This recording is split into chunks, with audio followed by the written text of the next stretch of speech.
Assalamualaikum warahmatullahi wabarakatuh. Innal hamdalillah nasta'inuhu wa nastaghfiruh wa na'udzu bihi min shururi anfusina wa min sayyiati a'malina. May yahdihillahu fala mudilla lahu wa may yudlil fala hadiya lahu. Asyhadu an la ilaha illallah wahdahu la syarika lahu wa asyhadu anna Muhammadan 'abduhu wa rasuluhul karim. Allahumma salli wa sallim ala nabiyyina wa sayyidina Muhammadin wa ala alihi wa ashabihi ajma'in. Amma ba'd. Rabbi shrah li sadri wa yassir li amri wa hlul 'uqdatam min lisani yafqahu qawli. Segala puji bagi Allah, kemudian salawat dan salam kepada Rasulullah, pada keluarga dan seluruh sahabat-sahabatnya. Bapak Ibu jemaah salat maghrib dan isya yang dimuliakan oleh Allah, insyaallah kita masih membahas di dalam bab uququl walidain, yaitu bab tentang durhaka kepada orang tua. Di pertemuan yang lalu kita sedang membahas tentang perkataan Nabi yang mengatakan kepada sahabat, maukah kukabarkan kepada kalian tentang dosa-dosa terbesar? Salasan, 3 kali beliau bertanya itu, maukah kukabarkan kalian tentang dosa-dosa terbesar? Qalu bala ya Rasulullah. Lalu sahabat menjawab, kami mau mendengarkannya ya Rasulullah. Qala, lalu Rasulullah berkata, dosa besar, dosa terbesar yang pertama adalah al-isyraku billah, yaitu syirik kepada Allah Subhanahu wa taala. Itu dosa yang terbesar. Jadi syirik itu sudah kita jelaskan terbagi dua, ada syirik akbar, ada syirik asghar. Syirik akbar yaitu langsung menduakan Allah, artinya kafir. Sedangkan syirik asghar yaitu menampakkan amalan kepada selain Allah, disebut dengan riya. Orang yang riya itu syirik. Dia salat untuk mengharapkan pujian dari orang, berarti dia telah menuhankan orang untuk memujinya. Jadi hati-hatilah dengan penyakit riya. Kemudian yang kedua yang sudah kita jelaskan yaitu uququl walidain. Dosa yang terbesar kedua adalah durhaka kepada orang tua. Ini juga sudah sering kita jelaskan. Kita sambung, kita terputus di pembahasan masalah itu karena waktu. Kita sambung sedikit lagi sebelum kita masuk ke dalam hadis yang lain. Setelah Rasulullah mengatakan dosa yang terbesar kedua adalah durhaka pada orang tua, wa jalasa, jadi Rasulullah mengubah posisi dari berdiri menjadi duduk.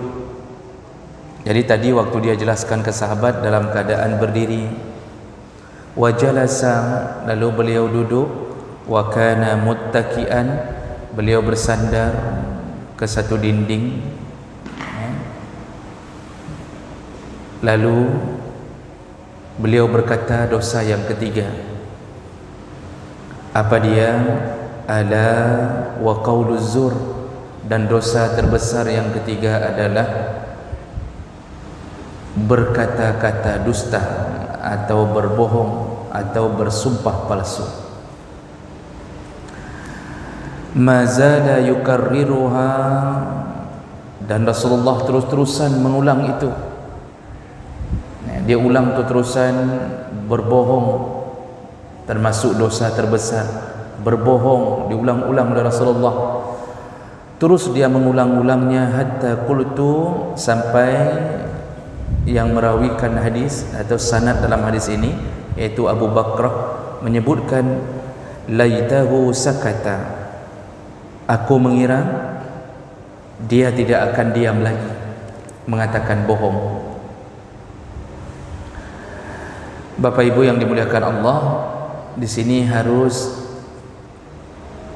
melihat dengan mendalam pernyataan dalam hadis.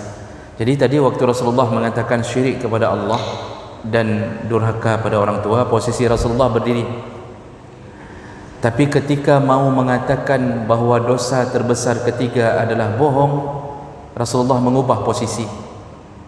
Dia duduk seperti orang melepaskan lelah.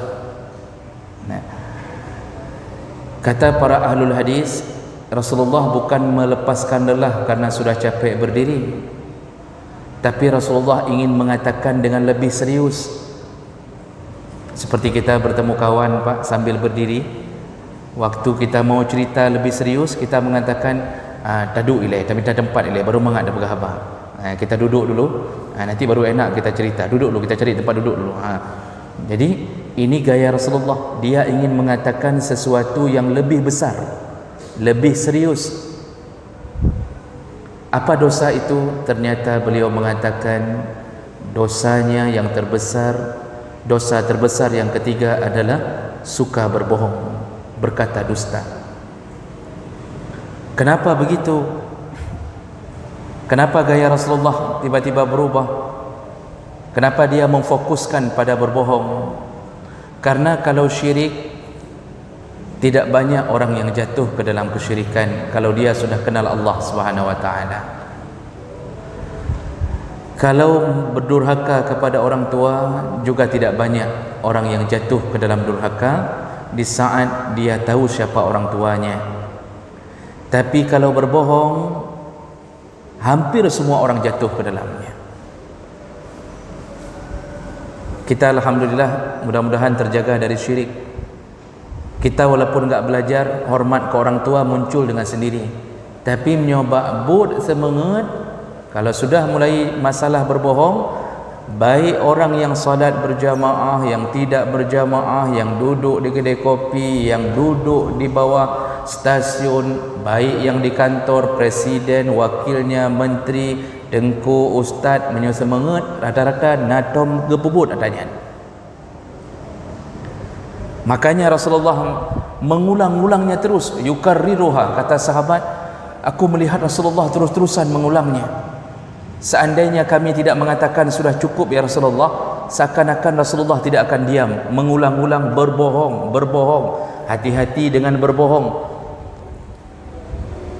Jemaah melaka Allah, berbohong ini menunjukkan sifat seseorang. Orang yang suka berbohong bermakna masih ada sifat nifak. Orang yang terbiasa berbohong itu ada sifat nifak, kemunafikan pada dirinya, walaupun pakaiannya nampak pakaian orang saleh, walaupun bicaranya bicara orang saleh, tapi kalau tidak takut untuk berbohong, masih ada sifat munafik pada dirinya. Karena salah satu sifat munafik, iza hadasa kazaba, kalau dia bicara dia suka bohong. Bohong itu tidak dibenarkan dalam segala perkara, kecuali hanya pada tempat-tempat tertentu. Dan Rasulullah menjelaskan 3 tempat yang boleh bohong, hanya itu. Yang pertama, bohongnya seorang panglima perang, membohongi anak buahnya, membohongi pasukannya supaya membangkitkan semangat pasukan. Dia mengatakan, hana apa ya, enggak usah takut, itu musuh itu kecil semuanya, enggak ada keahlian apa-apa. Begitu muncul besar-besar ternyata, tapi sudah semangat duluan. Jadi membuat rasa semangat dibolehkan bagi komandan perang, memberi semangat. Yang kedua, dibolehkan berbohong ketika memperbaiki 2 orang yang sedang bertengkar, mengislah. Jadi kita mengatakan ke si A, si B sudah mau minta maaf. Kita bilang ke si B, si A sudah mau minta maaf. Tinggal kapan kalian berdua ini bertemu untuk minta maaf ini. padahal mereka nggak pernah mengatakan itu. Nah, ini dibolehkan berbohong. Jadi kalau ada anak kita sedang bertengkar, kita telefon si abang, si adik ilakai maaf, padahal adik nggak pernah minta maaf. Lalu si adik kita mengatakan abang mau minta maaf, tujuannya biar mereka kembali untuk bersatu. Dibolehkan, asal jangan ketahuan, karena kalau ketahuan lebih parah lagi. Jadi begitu misal si adik tanya sama si abang, saya dengar abang mau minta maaf, mana aku laki maaf bakah, kata dia. Itu kalau ketahuan lebih parah lagi. Maka pintar-pintarlah mengatur strategi untuk mengislahkan di antara dua orang bertengkar. Berbohong ketiga yang dibolehkan yaitu sepasang suami isteri yang berbohong untuk tidak mengecewakan pasangan hidupnya. Tapi para ulama mengatakan jangan terlalu sering, nanti tidak dipercaya. Suami boleh membohongi isteri dengan mengatakan engkaulah wanita tercantik di dunia ini. Isteri tahu itu bohong, maka dia mengatakan pasti abang bohong. Kata suami, tidak, engkaulah yang tercantik, pasti abang bohong. Kalau kata suami, ya sebenarnya bohong, maka isteri mengatakan tapi pegah tiga-tiga yang bohongnya. Dia suka dibohongi. Bapa-bapa, ketahuilah sifat isteri suka dibohongi kalau sifatnya menyenangkan hati. Masya Allah, engkau langsing, engkau ramping, padahal kau bedrom. Ya, kok galak ayat, cukup galak Pak ayat. Kita katakan bahawa masakanmu paling enak, padahal kita enggak sanggup makan lagi, tapi kita bilang Masya Allah, mangat tak singgah ada baju bawa warung mentang bah, tapi mangat tak masakan. Itu boleh walaupun berbohong demi menjaga perasaan isteri. Jadi jangan terlalu polos dengan isteri, jangan terlalu begitu salah masak. Apakah lagi nyo rasa lagi urun ban berkahwin, padahal memang betul-betul ban berkahwin misal. Jadi jangan terlalu polos, dibolehkan. Dan isteri suka memang dibohongi dalam urusan seperti itu. Jadi menjaga perasaan pasangan hidup boleh. Selain daripada itu, jangan coba-coba membiasakan bohong. Walaupun terasa seakan-akan remeh, tapi dosanya termasuk 3 dosa terbesar. Kadang-kadang kita sering bohong. Nyoh katruk karap truk pacut tu. Nyoh kabak jalan, padahal masih di rumah. Kita bohong. Kalau kita bilang satu bohong, biasanya menutupinya dengan kebohongan yang lain. Kita tadi bilang sudah di jalan, padahal masih di rumah. Lalu dia tanya, di jalan di mana? Jalan Darussalam, padahal masih di rumah. Sudah 2 kali bohong. Di Darussalam di mananya? Di depan toko fulan. Sudah 3 kali bohong.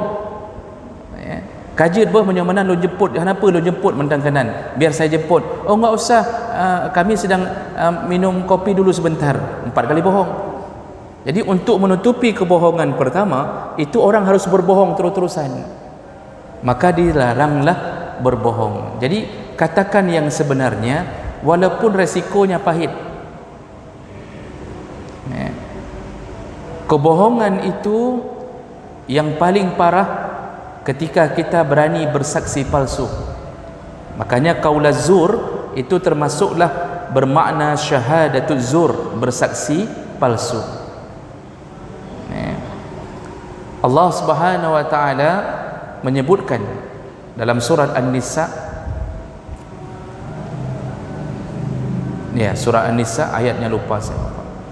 Ya ayyuhalladzina amanu kunu qawwamina bil qist syuhada lillah walau ala anfusikum awil walidaini wal aqrabin. Wahai orang yang beriman, tegakkan kesaksianmu yang benar, bersaksilah dengan saksi yang benar, walaupun kesaksian itu memberatkan dirimu sendiri atau memberatkan orang tuamu atau memberatkan kerabatmu.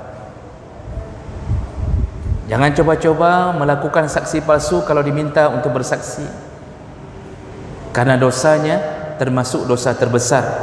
Dan kita pada saat itu telah melakukan 3 kezaliman sekaligus. Yang pertama, zalama nafsahu awalan bisyahadatihi kizban wa zuran. Yang pertama, kita menzalimi diri kita sendiri, yaitu kita memasukkan tubuh kita ke dalam neraka Allah dengan berani bersaksi palsu. ya. Jadi kita kong kali kong nih sama orang untuk bersaksi palsu, untuk memenangkan perkara orang ini. Lalu kita bersaksi palsu. Pertama, kita menzalimi diri sendiri, yaitu memasukkan diri sendiri ke dalam neraka Allah. Kecuali kita taubat, meminta maaf dan mengembalikan semua hasil kebohongan itu. Yang kedua, wa asaa ila man syahida lahu zuran fa aksabahu malan haraman. Dia juga ikut menzalimi orang yang bekerja sama dengannya, yaitu dengan memberinya makan haram. Jadi kita menangkan perkara orang yang kong kali kong dengan kita. Jadi kita bersaksi untuk dia. Dengan dia menang dalam pengadilan karena saksi bohong kita, maka sebenarnya kalau dia dapat tanah orang, dia menang milik harta orang, dia telah makan harta haram. Dan siapa yang mendorongnya bisa mendapatkan harta haram gara-gara kesaksian kita. Sudah dua orang terzalimi. Dan yang ketiga, wajana ada man syahida alaihi wa zalamahu ashna'ad zulmi. Dan yang paling zalim kita, yaitu kita menzalimi orang yang jadi korban kebohongan kita. Tanahnya hilang, hartanya hilang gara-gara kesaksian palsu kita. Nanti di akhirat kita berhadapan kembali dengan orang ini. Lalu Allah suruh bayar semua kerugian dia gara-gara kesaksian kita. Tapi Allah tidak suruh bayar lagi dengan harta. Allah suruh bayar dengan kebaikan, dengan amal. Kita punya umrah, pahala umrah. Kita punya pahala salat. Semua dialirkan kepada orang yang pernah kita zalimi. Tidak cukup, dosa dia diambil Allah, dicampakkan ke kita. Maka kita berubah menjadi orang yang muflis, bangkrut. Jadi kita mengira surga, tapi gara-gara berani berkata bohong di pengadilan, maka kita berubah menjadi penghuni neraka.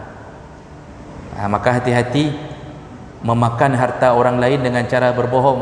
Allah Subhanahu wa taala menyebutkan, wala ta'kulu amwalakum bainakum bil batil wa tudlu biha ilal hukam litakulu fariqam min amwalin nas bil ithmi wa antum ta'lamun. Janganlah engkau memakan harta sesamamu dengan cara yang batil. Engkau membawa perkara kepada hukam, kepada hakim, engkau bawa perkara pengadilan, litakulu fariqam min amwalin nas, agar perkaramu menang dan engkau bisa makan harta orang lain dengan dimenangkan dalam pengadilan. Ini termasuk kejahatan terbesar. Memang di dunia mungkin hana sapu so yang mat jabatan nyan yang menang, nyan donya. Kita hari ini mungkin kalah, Pak. Kita dizalimi, tapi kita tidak bisa berbuat apa-apa. Siapa yang pegang kuasa, dia yang menang. Tapi di akhirat Allah menyebutkan dirinya wa huwa ahkamul hakimin. Allah lah sebaik-baiknya, sejujur-jujurnya, seadil-adilnya hakim yang ada. Halih tidak akan lepas orang hamba sampai selesai perkara dengan sesama manusia. Maka ini diawali dengan apa? Diawali dengan kebohongan. Berhati-hati dengan berbohong. Kalau kita sering berbohong, anak kita pun ikut sering berbohong. Kalau kita sering janji sama anak, lalu kita tidak tepati, kita bohongi dia, maka anak pun akan membohongi kita. Itu sudah menjadi hukum seleksi alam. Kalau orang Hindu mengatakan hukum karma. Kita sering mengatakan anak, nak, kalau kamu dapat ranking, pokoknya ayah belikan sepeda yang lurus, bukan yang lipat. Dia dapat ranking, sampai hari ini enggak pernah kita belikan sepeda, dan dia masih terus mengenang-kenangnya. Kadang-kadang ada orang telepon, lalu kita bilang sama anak, nak, nanti kalau ditanya jangan bilang ada ayah ya, bilang ayah tidur. Padahal ayah di samping telepon, bilang ayah tidur. Baik kapegah na bapak apa? Kapegah bapak tengen. Padahal ayah sampai telepon. Anak belajar bohong dari siapa? Dari ayahnya. Nanti waktu dia kuliah kita telepon, nak udah salat? Udah. Padahal belum salat. Nak bagaimana nilainya? Alhamdulillah B semua, ada yang A, padahal D, A. Kenapa dia berani berbohong ke ayahnya? Karena dia lihat dengan mata kepala, ayahnya pun pembohong, ayahnya sering mengajarkan kebohongan, maka dia belajar dari ayahnya, jadilah generasi berikutnya pembohong. Maka jangan salahkan anak kalau anak sering bohong. Kenapa? Lihat dulu pada diri kita, mungkin dulu kita pun sering berbohong untuknya. Bapak Ibu yang dimuliakan Allah, inilah kenapa Rasulullah mengulang-ulang kalimat bohong, karena hampir merata orang pernah melakukan kebohongan. Maka yang sudah pernah berbohong dalam berbagai cara, lisankah, tulisankah, karena tulisan juga bisa bohong. Harga nasi satu kotak 15.000, rapat panitia kita naikkan harga nasi menjadi 25.000, beli pesan di tempat kita pesan, kita suruh tulis di bon per kotak 25.000 supaya ada uang lebih untuk panitia, padahal panitia sudah ada gaji khusus. Kita markup, kita naikkan. Begitu juga semen, besi, apa saja kita naikkan. Kita berbohong di atas tulisan. Kita telah melakukan dosa besar. Pertama, bohong. Kemudian kita telah melakukan dosa besar memakan harta yang bukan milik kita dengan cara berbohong.